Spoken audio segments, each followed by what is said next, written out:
సింగరేణి ఆవిర్భావ ఉత్సవాలపై యాజమాన్యం వైఖరిని నిరసిస్తూ ఏఐటీయూసీ నాయకులు కందుకూరి రాజరత్నం ఆధ్వర్యంలో జీఎం కార్యాలయాల ఎదుట నల్ల బ్యాడ్జీలు ధరించి నిరసన వ్యక్తం చేశారు. 137వ సింగరేణి ఆవిర్భావ దినోత్సవాన్ని పెద్దపల్లి జిల్లా కేంద్రంలోని జీఎం కార్యాలయాలకే పరిమితి చేసి కార్మికులకు నిరుత్సాహపరిచారని అన్నారు. గత కొన్ని సంవత్సరాలుగా కార్మికుల సమక్షంలో నిర్వహించే ఆవిర్భావ దినోత్సవ వేడుకని ఆకస్మికంగా ఎలాంటి ప్రాధాన్యత లేని సాధారణ కార్యక్రమంగా నిర్వహించడాన్ని తీవ్రంగా ఖండిస్తున్నామని పేర్కొన్నారు. ఈరోజు డిసెంబర్ 23 నాడు ప్రతి సంవత్సరం సింగరేణిలో ఆవిర్భావ దినోత్సవం జరుపుకోవడం అనేది ఆనవాయితీగా వస్తుంది. మరి ఈ యొక్క ఆనవాయితీని ఈరోజు సింగరేణి యాజమాన్యం కొంతమంది అధికారులు వారి ఇష్టానుసారంగా చేస్తూ ఉన్నారు. ఏంటంటే 4 గోడల మధ్యలో చేయాలనేది ఆలోచించుకొని 4 గోడల మధ్యలో చేస్తూ ఉన్నారు. ఈ యొక్క జిఎం సరౌండింగ్లో గతంలో స్టేడియంలో పెట్టి ఒక పండగ వాతావరణం లాగా చేసిన యాజమాన్యం మరి ఇప్పుడు ఎందుకు కుదించిందో అర్థం కాలేదు. ఈ యొక్క సర్క్యులర్ రిలీజ్ చేసినప్పుడు కనీసం గుర్తింపు సంఘానికి కూడా ఇన్ఫర్మేషన్ లేకుండా వారి ఇష్టానుసారంగా సర్క్యులర్ రిలీజ్ చేయడం అనేది జరుగుతూ ఉంది.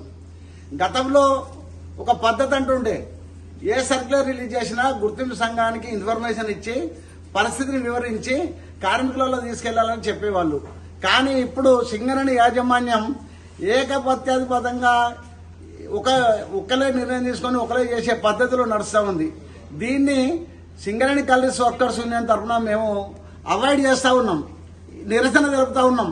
ఈరోజు మరి కార్మికులందరూ ఒక పండుగ వాతావరణంలో సంతోషం చేసుకోవాలి. ఇంట్లో మనం పుట్టిన తర్వాత పుట్టినరోజు చేసుకుంటా ఉంటే ఇంట్లో అందరం ఒక పండుగ వాతావరణంలాగా ఉంటుంది. మరి ఇంత పెద్ద సింగరేణిలో ఇవాళ 11 డివిజన్లలో మరి పెద్ద ఎత్తున చేసుకోవాల్సిన అవసరం ఉన్నది.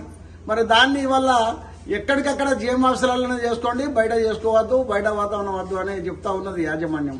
మరి ఇది ఎంతవరకు కరెక్ట్ అని మేము సింగరేణి యాజమాన్యాన్ని ప్రశ్నిస్తూ ఉన్నాం. మరి ఇవాళ సింగరేణి కార్మికులకు ఏదైనా రావాల్సినవి ఉంటేనేమో తొందరగా రాదు, కటింగ్ మాత్రం తొందరగా ఇమీడియట్ చేస్తారు, ఎందుకంటే వాళ్ళు రావాల్సినవి. కానీ కార్మికులు రావాల్సిన ఏది కూడా తొందరగా ఇవ్వడం లేదు. దానికి ఉదాహరణగా రిటైర్డ్ అయిన కార్మికులు అంబడతా ఉన్నారు. ఎందుకంటే వాళ్ళకు పాపం అసలు లాభాల బొడుసు రాక లాభాల వాట రాక ఇబ్బందులు పడుతూ ఉన్నారు. దాన్ని 23/18 అన్నారు, సర్క్యులర్ రిలీజ్ చేసారు, మళ్ళీ క్యాన్సిల్ చేసారు. ఏం పద్ధతి? ఇప్పుడు ఒక సర్క్యులర్ రిలీజ్ చేస్తే దాని పద్ధతి ప్రకారంగా ఒక సిస్టమ్గా ఉండాలి.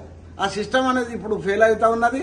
కనుకనే మేము ఈ 23 నాడు ఏదైతే ఆవిర్భావ దినోత్సవాన్ని స్టేడియంలో గతంలో ఎలా జరిపేది అలా జరిపితేనే మేము మద్దతు ఇస్తాము. లేకుంటే సింగరేణి కాలనీస్ వర్కర్స్ యూనియన్ తరఫున మేము నిరసన తెలుపుతాం.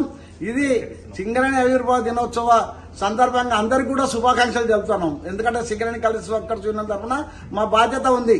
మేము సింగరేణికి కార్మికులందరికీ కూడా ఆవిర్భావ దినోత్సవ శుభాకాంక్షలు కూడా ఈ సందర్భంగా తెలియజేస్తా ఉన్నాం. దానితో పాటు యాజమాన్యం చేసే ప్రోగ్రాన్ని మాత్రం నిరసన తెలుపుతా ఉన్నాం. ప్రతి కార్యక్రమాన్ని ఇవాళ నుండి మేము బైకట్ చేస్తామనేది ఈ సందర్భంగా యాజమాన్యానికి హెచ్చరిక చేస్తూ ముగిస్తా ఉన్నాం.